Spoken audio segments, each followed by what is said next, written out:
at the very end of the war. They wanted to keep the workforce working. They started making aluminum cookware, and they were making these Navion aircraft. Even though they lost money on every single one they made, they kept the workforce employed. And that's a Lockheed 12 now taking off.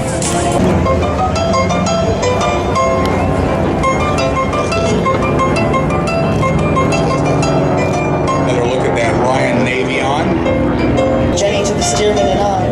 We'll see some Texans later as well. And here we see the Lockheed Model 12, followed by the Pilatus P2. Pilatus is a good example of the Swiss air industry at the time. Neutral country, but with a small but progressive aviation industry. These two airplanes here, the P-26 and the AT-12, are only about 4 or 5 years apart.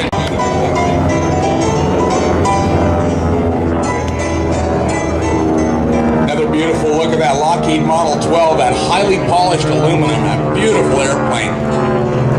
Yeah, mid-1930s is when the monoplane really came into its own as far as streamlining, all-metal safety, and other innovative features. It did. Lockheed was ahead of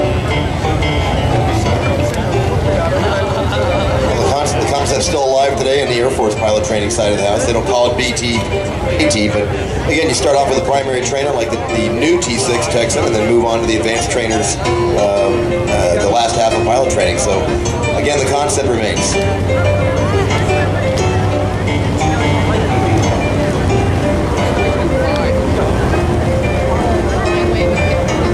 Okay, we're recovering our AT. When you see this flying wing get airborne, I'll tell you a little bit more about it and what its purpose was. It was actually a approximately 1/3 scale proof of concept airplane for the forthcoming bomber designs that Northrop had proposed to the U.S. Air Force. The first one being the XB-35, and the later one being the jet-powered B-49 that grew out of the 35 program. But this was a proof of